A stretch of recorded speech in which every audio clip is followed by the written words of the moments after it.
this chapter 6 again speaks of the other side of holiness, which is in a way parallel to what holiness has. And just as holiness has those 10 sephirot, so too does the other side, the side of sitra achra, as they call it, the other side, or the side of evil, the side of klipot, of peels that were not yet elevated or sometimes cannot be elevated, also have 10 sephirot. So we find all sorts of attributes, like he says here, anger, vexation, like children have, because their intellect is not yet fully matured. On that side, maybe we'll just continue on page 161, Margot, as you pointed out, and we'll continue to delve into these attributes, these sephirot that exist on both sides. Let's go. What is true of the midah of chesed? That's where we are, right? Yes. Okay. So does anyone want to read? I'll read, Rabbi. Thank you, Jordan. Thank you, and welcome back from Israel. Thank you so much. It was a wonderful trip as always. I'm so happy to hear. Good. Okay, what is true of the midah of chesed, attraction, love, benevolence, is also the case with the midah of gevura, rejection, fear, anger. A child becomes angry over trivial things because things that adults perceive as important and real are beyond the range of his understanding. The person will not be attracted to or repulsed by something he has no perception of as desirable or repulsive. Such things will all be neutral to him. The same applies to all the other midot, because, as we said, the structure of evil is the same as the structure of good, down to the smallest detail. Right. So, by the way, Maimonides speaks about the maturation of a child, and he speaks of it from an educational perspective. But he says that when a child is young, then we can bribe him with candy, right? I'm sure we all did that as parents. Then candy is not enough. It doesn't attract him anymore. He upgrades from that level, not to a better level necessarily. So we upgrade him. We bribe that child with money. Money speaks more to that child than candy. Then that becomes not enough at one point. So we we bribe that child, whether that child now he's 5 years old or that child might be 40 years old, but we bribe that child with honor. We give him honor. That's worth more to that child than money itself. But you see that there's this maturation of children, whether good maturation or not, but that exists as the intellect develops. Now, the ideal, of course, is to have this maturation that not only elevates the child from one intellectual level to another, but rather from one spiritual level to another, so that he upgrades himself to a level where not money and not honor, and of course not candies, relate to him. He understands that now he has to do things or do good for good's sake. And that is a whole different type of maturation. But as we grow, we experience certainly intellectual maturation, but not all of us experience spiritual maturation.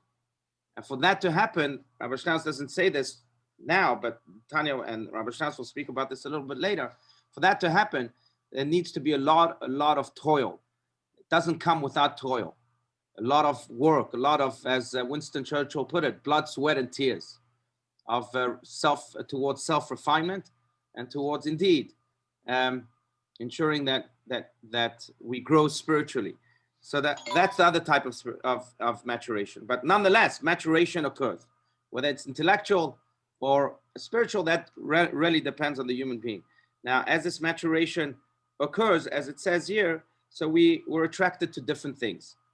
And in the world of the Sephirot, we might also not be attracted to different things. But what this means also is that we might start categorizing things or compartmentalizing things, understanding that some things are trivial and some things are important.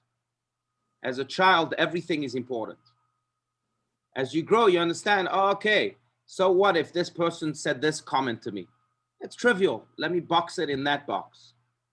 Now, people who cannot compartmentalize things in that way, there's a trivial box and there's an important box, and there's a very important box, a vital box, are people that in a way are still children. And you find children like that might even be 7 years old. But in that sense, that maturation, that spiritual maturation, not the intellectual one, again, the spiritual maturation hasn't happened. So that's really what Avishtansky is saying here. Again, I don't want to have a monologue here. I'd rather hear your comments, your take.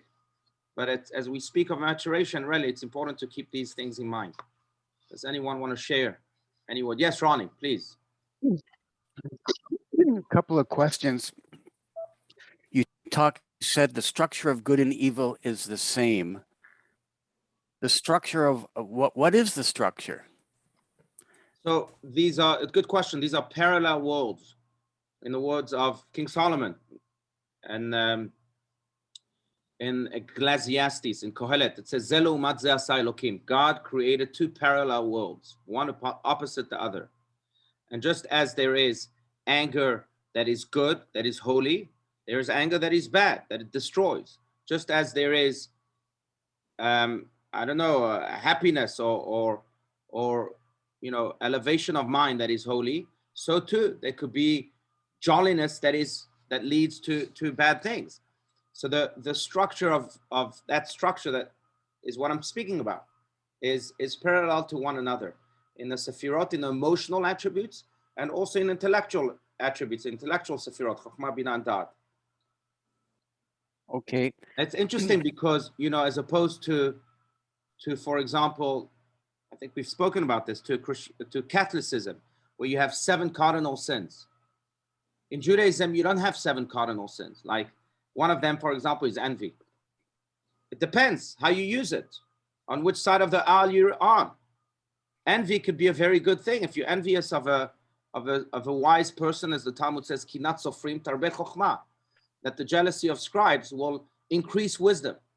So envy could be a very good thing. It doesn't necessarily have to be on the bad side as a cardinal sin. So we don't have cardinal sins because it all depends how we use these attributes. We can use them for holiness, or God forbid, we can use them for the other side too. I have one more thought, sure. question. Sure. You said it takes a lot of toil. Right. It almost seems, in my life, it almost seems that toil is always what comes before the toil is something traumatic in my life. Then the toil starts. Comment on that. Mhm. Right. So sometimes the toil can be awakened by something traumatic. We hope that is not what awakens it, but sometimes, and too often, that's what it is. People go through a crisis and they are awakened and they understand that they have to change things in life. But in the prayer itself, we say to God that, Al tavieni lo lidei nisayon velo lidei bizayon. Don't cause a crisis to awaken me. Let me be awakened even without the crisis. That's the ideal state. Unfortunately, human nature is not like that. But it does come with a lot of toil. The King David says in the book of Psalms, Sheva yipol tzadik v'kam, that the tzaddik, the righteous man that does work very hard on himself, falls 7 times. Yet he rises each and every time again. To fall is not an easy task, and to rise again is even harder. But that's the tzaddik. He's persistent in his work, and he works no matter what towards refining himself, even though he may fall 7 times. The flip side of it, King David says, "V'rasha yipol be'achat." The wicked man falls just once. Why does he fall just once? Because after that fall, he never rises again. So he's always in a state of fall.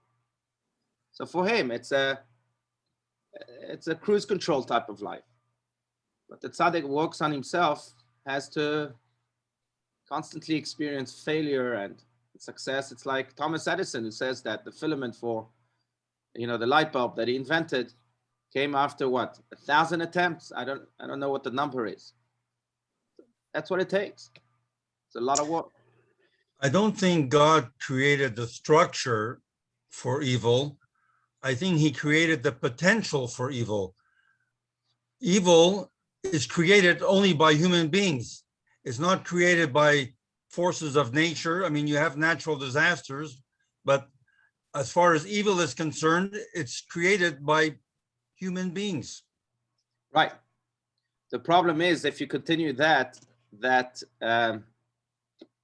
logic, and which you're right, by the way, reminds me of what Elie Wiesel once shared with the Lubavitcher Rebbe. He said that I've given up hope and I don't believe in God anymore at one point, and because of the Holocaust. And he asked the Rebbe, how could you believe in God after the Holocaust? Your own brother was murdered in the Holocaust. And the Rebbe said, how could I not believe in God? Look at what man did. God is the only one I can believe in. Man is the one who did this. So this is what you're saying, that, William, you're right. But on the other hand, if you continue on with that logic, who created man? Who created that man? So God might be a little bit complicit, a little bit. Isaiah 45, verse 7. Yeah. God forms darkness and forms light and creates darkness, forms shalom and creates evil. Creates evil. That's it. Right. That's right. Yeah. So that's it. That's the whole. That's the wholeness. Change that verse. Yeah. Yes, of course, hachol. But but it's the wholeness of the creation. Right. So you can't deny that it exists and who the creator is. I mean, the tree of knowledge of good and evil, that was God's work. Right. Right. Absolutely. You're right. The verse that, just to clarify, that Shmuel was referring to was a verse in Isaiah that says that God created bad. Yotzer tov u'vora et hara. That God created bad, created evil. In a prayer each and every day after the Ishtabach, we changed it to Borei et hakol, that God creates everything, not just bad, everything. But Isaiah says really quite sharply that God created evil. Now, you're right. I mean, at the end of the day, God is the creator of everything. He's the creator of that man that does evil. And he allows evil to happen. But I also think that it's, to take it into a different direction. I think that evil is there not for it to happen, but in a way for it to challenge good, so that good can emerge in the strongest way possible. Mm-hmm. And I think we see that in our own lives, that each time we were challenged, think about this, a moment of growth in our lives are very, very, very often created by moments of challenges. It's those moments of, I was just reading on Shabbos, I don't know why, about FDR, Franklin Roosevelt, who apparently was one of the best presidents of the United States, in the history of the United States, who took America out of the Great Depression. Everything. From a Jewish perspective, he wasn't celebrated to say the least. He refused the ship right of immigrants coming, and he didn't bomb Auschwitz, or at least the crematoria of Auschwitz that he could have done, things like that. Even though he did join, the Allies to fight the axis of evil, whatever. But FDR was apparently went to Harvard, and in 1902 he wanted to join the club of Harvard that his own cousin went to, Teddy Roosevelt, who also was the president. It was called the Porcelain, I think, right? Porcelain Club. Anyone's familiar with it? And it was a very prestigious club, but they rejected him. And according to his wife, Eleanor Roosevelt, this is what made him president, that rejection. Because he was so upset at the idea that he was rejected, that he wanted to prove himself time and time again in life until he became president. She said also that's why he became a Democrat, because that club was mostly Republican, and he wanted to show those Republicans that he won this battle. So just imagine this. I was reading about this, and it dawned on me. That's the way life works. Sometimes it's those rejections that create those spurs of growth that don't exist without the rejection. Mm-hmm. Anyhow, it's an example, but I'm sure there's many others. He got up. He got up, that's right. Or like Rabbi Eisen put it here, falling is part of life, getting up is living. Very good. The Talmud describes Jesus being rejected by the rabbis, and that's why he form, his group movement. Right. There's a theory So- like that. Yeah. Yeah. It's true. All right. Any other comment? Idea, please. All right. Let's continue then. Middle of page 161. Anyone? Now these 10 profane attributes. Please, anyone? I'll read. Oh, thank you, Margot. Go for it. Sure. Now, these 10 profane attributes, when a person meditates in them or speaks of them or acts by them, his thought, which is in his brain, his speech, which is in his mouth, and the power of action, which is in his hands and other limbs. All these are now called the profane garments of these 10 profane attributes, which clothe themselves in them at the time of action, speech, or thought. Right. When- Yeah, Should I continue, continue? yeah. Okay. When a person activates the midot of the animal soul, when he actualizes one of these potential impulses through one of the faculties of his body in thought, speech, or action, the said faculty becomes a vehicle of expression for that profane midah. The midah is essentially spiritual and abstract, and the person is the means, the vessel, the garment, the medium that expresses it in practice. When a person encloses the midah with his body, mouth, or mind, he becomes at that instant an instrument of the profane, a form of klippa's expression in the world. Right. I think that's a revolutionary idea that we see ourselves, and particularly our body, as a channel, as a vehicle, as he puts it here. It's not a goal, the goal in and of itself. To worship the body, that's maybe a Greek thing, but not a Jewish thing. Why? Because the body is never doesn't have an importance in and of itself. It's just a vehicle, and we decide how we will use that vehicle, that channel. It can be used to carry holy thoughts, speech, and action, or God forbid, the opposite. Now, the more we use it as a vehicle for good, for holiness, in those three realms, thought, speech, and action, then the more it becomes holy, the more the vehicle becomes holy. And I think you see it, by the way, on holy people. There's a light that emanates from them because they turn the vehicle into a vehicle that carries holiness. The more, God forbid, we use it on the other side, the more it has an impact on the body too. But the point is that the body is only a vehicle. It's only a channel. That's why it's important to take care of it, because a non-healthy body is not a body that can carry anything. And we want it to carry holiness. So we have to take care of the body, but not for the body itself. It's not a goal in and of itself. But again, it's in order for us to be able to carry, holy thoughts and holy speech and holy action, as he puts it. I think service to God is the way my father described it. Sorry, say that again. Taking care of the body. The way my father described taking care of his body and why he continued to work out and things like that was to be a full service to God. Right. Very good. Very good. Maimonides said it was a mitzvah to exercise to keep the body in good shape so you could daven better. That's right. That's true too. No, it's Same body. You could chuckle better. You're right. No back problems. You could chuckle better. Very good. But it's true. I mean, look, some of the greats comes to mind is Rabbi Shlomo ben Aderet, the Rashba, who was the chief rabbi of Barcelona in the 1200s, who would walk. He was a doctor. He was a chief rabbi. He was an author of books that are still studied today. And he would walk every day for, I think, 20 minutes to exercise. And it's important. It's important, but not because of the body in and of itself, but because it has to be a vehicle for good things. And for the thought, speech, and action to carry holy things.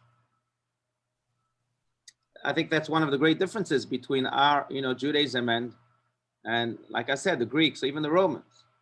The Greeks would, if a person was born with a disability, they would leave him in the footsteps of the hospital to die. Because for them, the perfection of humanity was the perfection of the body. For us, the perfection of humanity is the perfection of the soul that's carried through the body, or that in a way, is channeled through the body. But that's really one of the great differences. That's why I'm saying it's really a revolutionary thought if you think about it. Okay, any other comments, ideas? Just I want to connect this to Elul a little bit, because in a way, Elul, this coming month, Elul in Aramaic means to search. And because it's a month of searching inwards, searching for that soul that might not get attention all the time, maybe some of the time, but not all the time. And in a way, it's incumbent upon us to give that soul, that divine soul of us, its attention, and to enable it to express itself every moment of the day. So we search for it, and we ask ourselves, if we define ourselves maybe as bodies throughout the year, or at certain moments of the year, or will we dig through that body and understand that the body is only a vehicle in order to find that soul that is then carried through the body.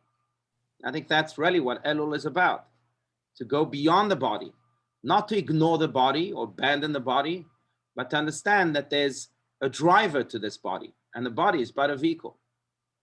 Sometimes the body becomes the driver, and that's when we lose it all.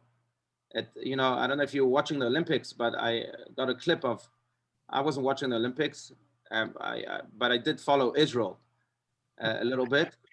And they had some good moments and bad moments. Won 2 gold medals, which is like unheard of for Israel. But three, all right, with Linoy Ashram yesterday, 3. So what was it? 1 in wrestling, 1 in Rhythmic gymnastics. Yeah, it was yesterday. And what else? 2 gold and 2 silver. 2, okay. I'm sorry, 2 gold and 2 bronze. That's what they won. All right, very good. But in any case, there was, and you think about this, right? It's just very apropos. A few days ago, Israel sent an Olympian to I don't even know what it's called, to the horseback riding competition. Right? They have to jump over hurdles and so on. I don't know what it's called. But apparently the Israeli rider fell off the horse. It was an atrocious sight. Fell off the horse, and the horse started to gallop towards the exit all by himself. And I'm saying to myself, sometimes that's the way we are. The soul falls off the horse. The horse is the body. That's an important part. And the horse needs to be healthy. But we fall off, and then the horse decides to do whatever it wants. The body does whatever it wants, but that's not the point of the game. The point of the game is for us, our deepest us, the soul, to ride this horse. If we can't be in charge of the horse, of the body goes wild. And in a way, Elul is us saying to ourselves, well, you know what? Let me go find this rider, this soul, so that the body, the horse, can be as trained and as focused as possible, as productive as possible. Yes, Ronnie.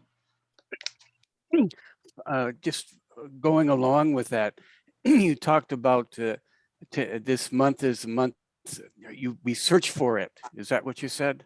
Right. What happens? Right. What happens when we find it? No, search it. What? Shmuel? No, it's not search for your soul. It's searching your soul. Right. So when you search your soul, what is it you're looking for? And when you find it, what happens? Give it attention. Well, when you find it, you say to it, I want you to be my driver, my body's driver. And, ride that horse in the best way possible. Jump over. Thank you. Good. Yeah. Now, for everyone, there's 2 aspects. There's the collective soul. There's God. That is our collective soul. And then there's the soul and its own unique purpose. Everyone has their own unique purpose. So first, there's the divinity within the person. Am I acting in the divine way? What's the divine way? Well, we have the Torah and mitzvot that are God's words that tell us what divine is. But then there's the individual purpose of every human being. Am I fulfilling the reason for which my soul was sent to this world? And that we have to ask ourselves, I think, during this month, more than any other question. God gave me this and this talent. Am I actualizing it? Maybe it's part of my purpose. God put me in this social network. Am I impacting it? Or is it impacting me? Am I influencing it? Am I really being a beacon of light?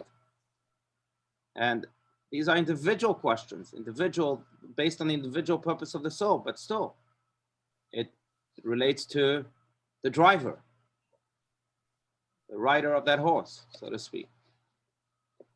So you have the divine idea, the collective idea, and then you have the individual idea. And that, for that, everyone has to ask himself that individual question. The answer only we as individuals can provide. And that question is?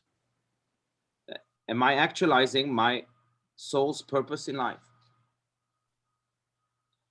Now, Rabbi Stans would use the analogy of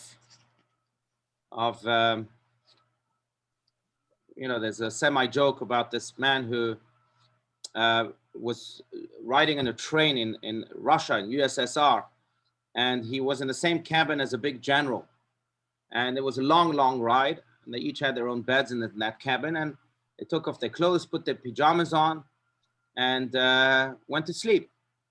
The next morning, this man woke up before the general, and he got all confused, and he started putting the general's clothes on instead of his clothes. Yeah. So he put the general's clothes on. His destination came. He got off the train as a general. Now he wasn't aware there was no mirror at the time, and so on. And he goes home and looks at himself in the mirror, and he sees the general. He says, "The general got off the train, but where am I?" And in a way, he would say that that's life. Sometimes, we wear other people's clothes, but where am I? Where am I? That's the question. There's sort of like coveting, but in his case, it was a joke. Like, exactly. Yeah. that's cute. That's cute. But you're right, it's coveting. But sometimes we become, maybe because of jealousy, because of social pressure, maybe because of influences of social media, we want to be someone else who looks better on the outside. And we become that someone else. We keep up with the Kardashians and the Steins and everyone else, right? All those movies. But where am I? Where am I? That's the question. Where's that rider? Where's that driver? God asked that of Adam and Eve. Right. Yeah. Right. He's been asking the same question. Where are you? You're right. And it's not for nothing that it's the first question in the entire Torah. After Adam and Eve sinned, God appears to Adam and says to him, "Where are you? Ayeka." As the Alter Rebbe, the author of the Tanya, explained, when he was imprisoned, he had an officer who came to him and said, "Rabbi, I hear you're knowledgeable in the Bible. Can you explain this to me?" God appears to Adam and says to him, where are you? Doesn't God know everything? How can he ask that question? And Rabbi Shneur Zalman of Liadi told the officer, well, no, God wasn't asking the question, where are you, to Adam, because he didn't know where he was. God knew where Adam was. Adam did not know where he was. Amen. Spiritually speaking, emotionally speaking, he didn't know. After a sin, you get confused. So God asked him, where are you? And then the Rabbi Shneur Zalman of Liadi went on to rebuke this officer and say, it's like you. Look at you. You were such a good human being, and now you fall into becoming this soldier of evil. Where are you? The man was hurt, took those words so deeply that he was never to be seen again. He never saw him again. Maybe those words of Rabbi Shneur Zalman of Liadi really impacted him. But that's the question. Where are you? Where am I?